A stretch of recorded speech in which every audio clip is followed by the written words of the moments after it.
কোনো রাজনৈতিক দল বা অন্য কোনো সংগঠন তাদের অপরাধমূলক কার্যক্রমের জন্য যদি নিষিদ্ধ করার প্রয়োজন হয়, যদি নিষিদ্ধ করার দাবি উঠে সমাজে, তাহলে আমাদের অন্যান্য আইন রয়েছে। এই রাজনৈতিক দল বা কোনো সংগঠনকে নিষিদ্ধ করার প্রশ্ন আসলে এই আইনকে অযথা প্রশ্নবিদ্ধ করার সুযোগ সৃষ্টি হবে। আমরা সেই সুযোগ দিতে চাই না। আমরা একদম ডিসেন্ট ওয়েতে, ফেয়ার ওয়েতে বিচারটা করতে চাই। এই জন্য প্রভিশনটা বাতিল করা হয়েছে। আরেকটা বিষয় হচ্ছে, আমরা অনুভব করেছি কোনো রাজনৈতিক দল বা অন্য কোনো সংগঠন তাদের অপরাধমূলক কার্যক্রমের জন্য যদি নিষিদ্ধ করার প্রয়োজন হয়, যদি নিষিদ্ধ করার দাবি উঠে সমাজে, তাহলে আমাদের অন্যান্য আইন রয়েছে। সেই সমস্ত আইনে নিষিদ্ধ করার বিধান আছে। সন্ত্রাস দমন আইনে রয়েছে, নির্বাচনী আইনে রয়েছে, 1978 পলিটিক্যাল পার্টি অর্ডিন্যান্সে রয়েছে। কাজে এখানে এই বিধানটা নাই দেখে আমাদের সেই সুযোগ, জনমতের প্রতি, জনদাবির প্রতি শ্রদ্ধা জানিয়ে এই ধরনের কোনো পদক্ষেপ নেওয়ার সুযোগ আর থাকলো না। সেটা না, মানে এই যুদ্ধাপরাধ বিচার আইনে থাকলো না, কিন্তু অন্যান্য প্রচলিত আইনে দেশে রয়েছে। সেটা আমরা রাজনৈতিক ঐক্যমত হলে বিভিন্ন আমাদের জনদাবি আসে, সেটা পরে বিবেচনা করা হবে। এটা আইনের ভেতরের অন্তর্ভুক্ত আর বিষয় না।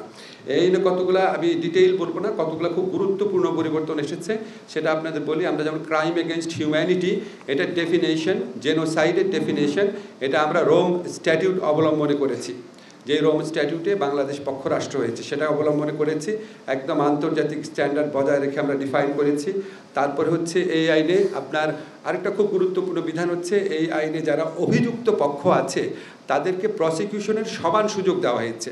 আপনারা ৭৩ সনের আইনের সাথে মিলিয়ে দেখবেন অভিযুক্ত পক্ষকে অনেক বেশি অধিকার দেওয়া হয়েছে, এবং তারা যে কোনো প্রয়োজনীয় সংখ্যক সাক্ষ্য আনতে পারবে, যে কোনো সাক্ষ্যের গ্রহণযোগ্যতা নিয়ে প্রশ্ন তুলতে পারবে, অনেক বেশি বাড়ানো হয়েছে। আরেকটা খুব চমৎকার বিধান আমরা মনে করি, সেটা হচ্ছে ভিকটিম প্রোটেকশনের ব্যবস্থা করা হয়েছে। যারা এখানে সাক্ষী দিতে আসবেন বা যারা আপনার কোনো কারণে যদি 164 দেন বা যে কোনোভাবে সাক্ষ্য দেন, তাদের প্রোটেকশনের জন্য পর্যাপ্ত ব্যবস্থা করা হয়েছে।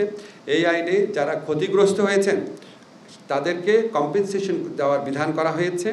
এবং এই আইনে আরেকটা বিধান করা হয়েছে যে আমাদের এই ট্রাইব্যুনাল, ওনারা ইচ্ছা করলে, এটা ম্যান্ডেটরি না, ওনারা ইচ্ছা করলে এই বিচার কার্যটা অডিও ভিজুয়াল রেকর্ডিং করতে পারেন, এবং ওনারা যদি মনে করেন যে এটা প্রচার করা দরকার বা এটার কোনো অংশ প্রচার করা দরকার, সেটা প্রচার করবেন।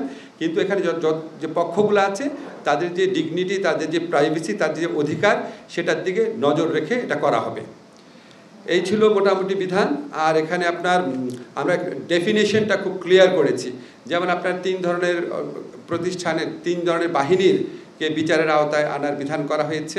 একটা হচ্ছে আপনার ডিসিপ্লিন ফোর্স, আরেকটা হচ্ছে ইন্টেলিজেন্স এজেন্সি, আরেকটা হচ্ছে অক্সিলারি ফোর্স। এটাকে আমরা খুব ভালো করে ডিফাইন করেছি। আমাদের সংবিধান, প্রচলিত মানবাধিকার আইন, সেগুলি দেখে আমরা ডিফাইন করেছি। তো এটা যেহেতু উপদেষ্টা পরিষদে গৃহীত হয়েছে, এটা গেজেট আকারে প্রকাশিত হলে এটা আপনার আইনে পরিণত হবে। আর কিছু বিষয় আপনারা আগে থেকেই জানেন যে এই আইনে বিদেশি আইনজীবী নিয়োগের বিধান আছে। যে ইচ্ছা করলে প্রসিকিউশন, ডিফেন্স যে ইচ্ছা করবে আপনার ফরেন লয়ার নিয়োগ করতে পারবে। এবং আরেকটা চমৎকার বিধান হচ্ছে, এটাতে অবজারভারের বিধান এক্সপ্লিসিটলি আছে।